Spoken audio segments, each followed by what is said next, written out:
Olá, graça e paz da parte de Deus, nosso Pai, e da parte de nosso Senhor e Salvador Jesus Cristo, seja com você. Que você tenha um feliz ano novo, que você ressignifique a sua vida, tendo como alvo o amor de Deus foi derramado para nós em Cristo Jesus, o nosso Senhor.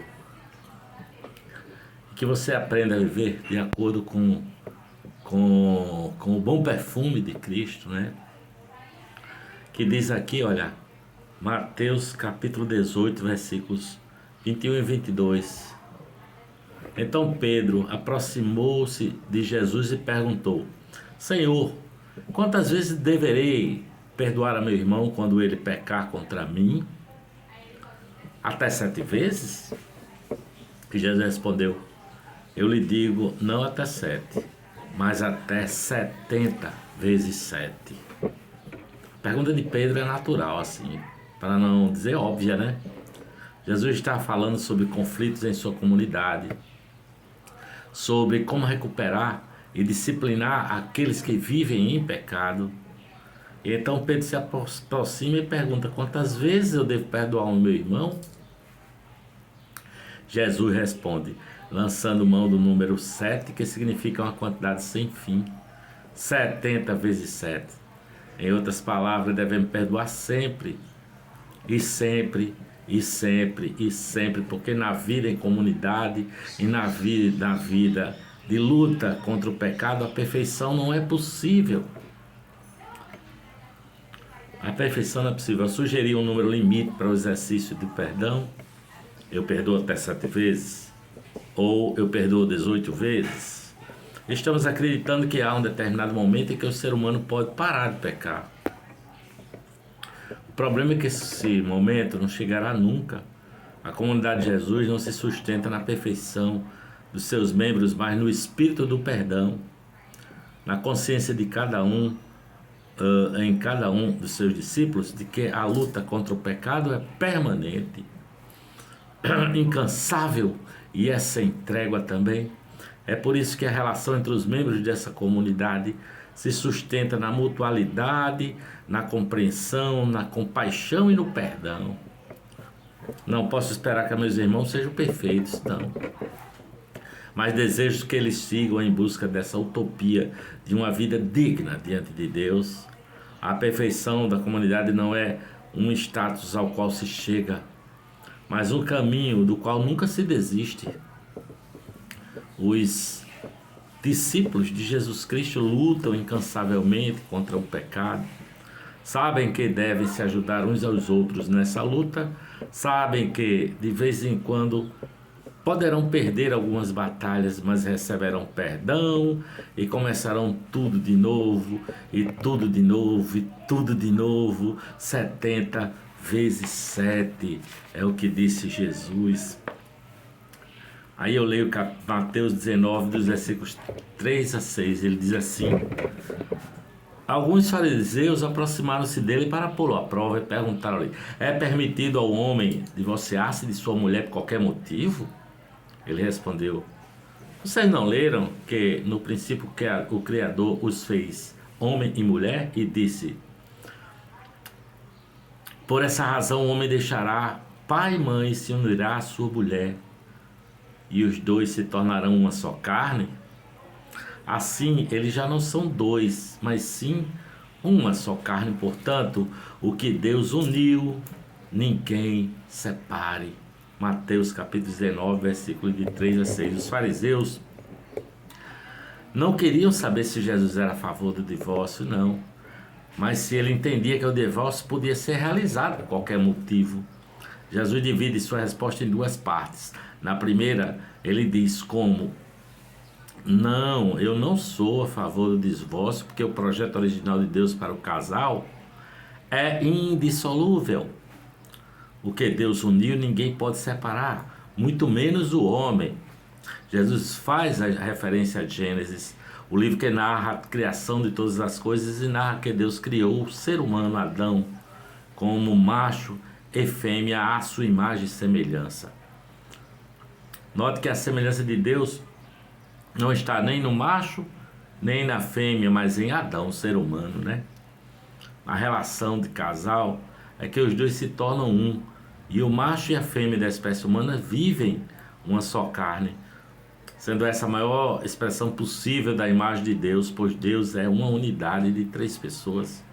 Ele é Pai, Ele é Filho e Ele é Espírito Santo. É por isso que o casal é sagrado.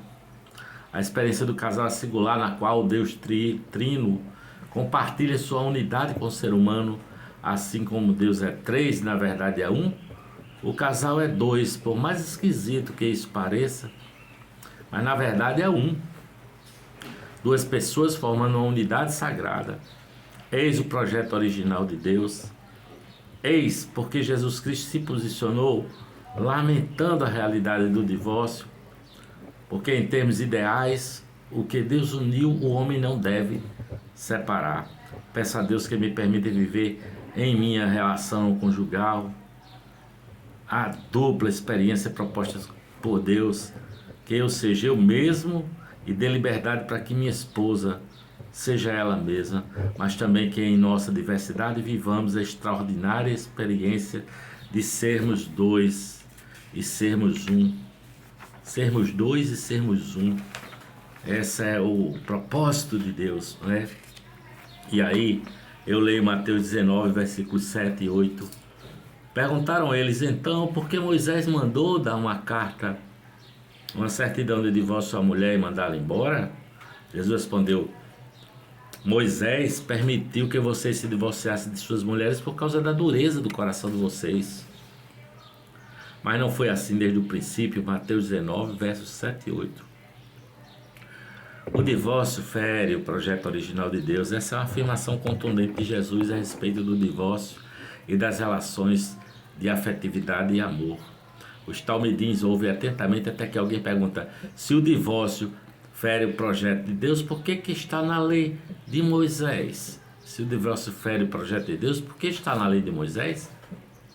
Jesus responde, por causa da dureza do coração de vocês. A dureza de coração faz duas pessoas gradativamente se distanciarem até o ponto de nunca mais se encontrarem. Por dureza de coração, entende-se a ignorância no processo inicial de um relacionamento, quando duas pessoas se aproximam sem saber de fato quem são, sem saber quem é o outro de quem se aproximam e ignorando o que é uma verdadeira relação de amor. Ao longo do tempo, a ignorância acaba minando o projeto conjugal, né? Dureza de coração pode significar também imaturidade, né? Pessoas mal resolvidas não estão dispostas a se doar e são incapazes de perdoar. Tem essa também. Nessa imaturidade, cedo ou tarde, afastam-se e brigam de tal modo que não conseguem refazer o caminho. A imperfeição própria da nossa condição humana também pode ser um dos significados da dureza de coração. Não somos perfeitos, inevitavelmente vamos nos esbarrar e vamos nos ferir.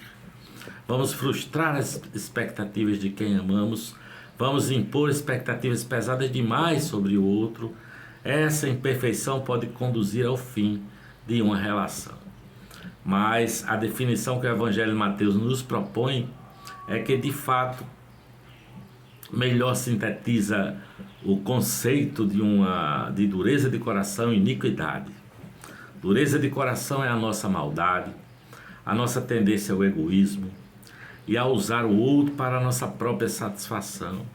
Jesus explica aos seus ouvintes que um casamento corroído pela imaturidade de pessoas mais ignorantes e imaturas é um casamento que escraviza seres humanos numa relação destrutiva e autodestrutiva. Foi por causa da dureza do coração das pessoas que Moisés mandou dar a carta de divórcio. Uma concessão, visto que o divórcio não consta no projeto original de Deus. Uma alternativa de misericórdia e graça para que pessoas aprisionadas por sua própria incapacidade de viver a parceria conjugal possam encontrar novos caminhos. Sabedores de que o divórcio fere o propósito original de Deus, os discípulos de Jesus são chamados a discernir quando o divórcio quando o divórcio é o mal menor. É o mal menor. Feliz ano novo, que 2004 venha trazendo todo o bem para você, tá? Como diz aquela música, adeus, ano velho, feliz ano novo, que tudo se realize no ano que vai nascer, com muito dinheiro no bolso, muita fé no coração e saúde para dar e vender. Deus o abençoe. Nós continuamos por aqui, pedindo que você se inscreva no canal, ative o sininho, faça seus comentários, dê seus likes, para que esse bom perfume de Jesus se espalhe por todo o planeta. Eu te agradeço por ter chegado até aqui, eu agradeço a Deus pela sua companhia, em nome de Jesus. Amém.